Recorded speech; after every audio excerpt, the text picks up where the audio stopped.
Hi girls, how are you today?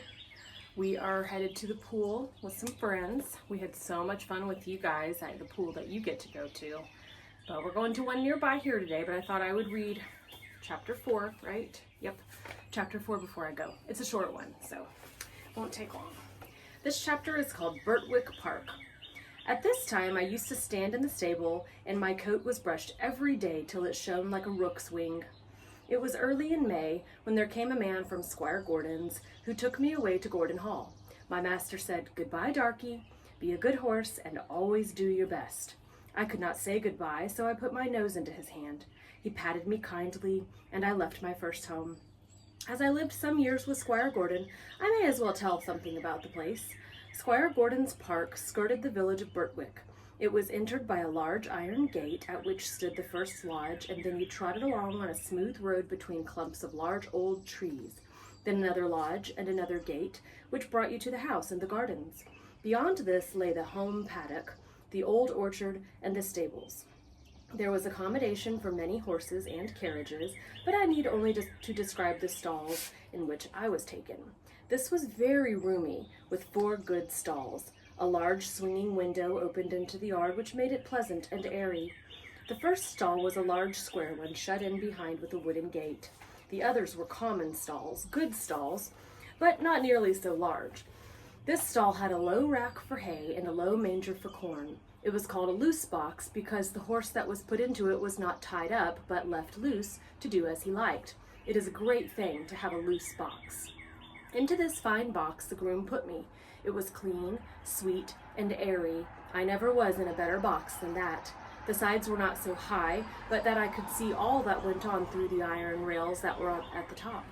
He gave me some very nice oats. He patted me, spoke kindly, and then went away. When I had eaten my corn, I looked around. In the next stall to mine stood a little fat gray pony with a thick mane and tail, a very pretty head, and a pert little nose. I put my head up to the iron rails at the top of my box and said, "How do you do? What is your name?" He turned around as far as his halter would allow, held up his head, and said, "My name is Merrylegs. I am very handsome. I carry the young ladies on my back, and sometimes I take our mistress out in the low chaise. They think a great deal of me, and so does James. Are you going to live next door to me in the box?" I said, "Yes." "Well then," he said, "I hope you are good-tempered. I do not like anyone next door who bites." Just then a horse's head looked over from the stall beyond. The ears were laid back, and the eye looked rather ill-tempered. This was a tall chestnut mare with a long, handsome neck.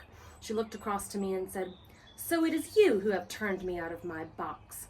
It is a very strange thing for a colt like you to come and turn a lady out of her own home."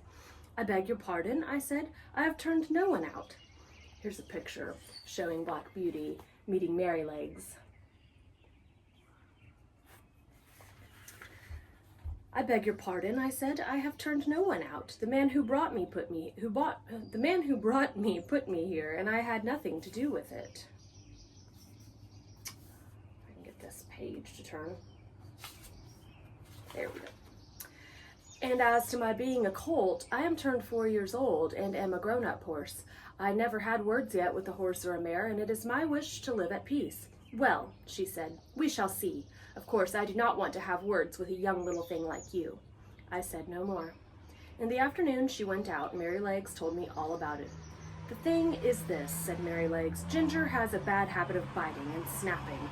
That is why they call her Ginger. And when she was in the loose box, she used to snap very much. One day she bit James in the arm and made it bleed. And so Miss Flora and Miss Jessie, who are very fond of me, were afraid to come into the stable. They used to bring me nice things to eat, an apple or a carrot or a piece of bread, but after Ginger stood in that box they dared not come, and I missed them very much. I hope they will now come again if you do not bite or snap." I told him I had never bit anything but grass, hay, and corn, and could not think what pleasure Ginger found it. "Well, I don't think she does find pleasure," says Merrylegs. "It is just a bad habit. She says no one was ever kind to her, and why should she not bite? Of course, it is a very bad habit, but I am sure if all she says to be true, she must have been very ill-used before she came here. John does all he can to please her, and James does all he can, and our master never uses a whip if a horse acts right, so I think she ought to be good-tempered here, you see," he said with a wise look. "I am 12 years old. I know a great deal, and I can tell you there is not a better place for a horse all around the country than this. John is the best groom that ever was. He has been here 14 years, and you never saw such a kind boy as James is, so it is all Ginger's own fault that she did not stay in that box. Those are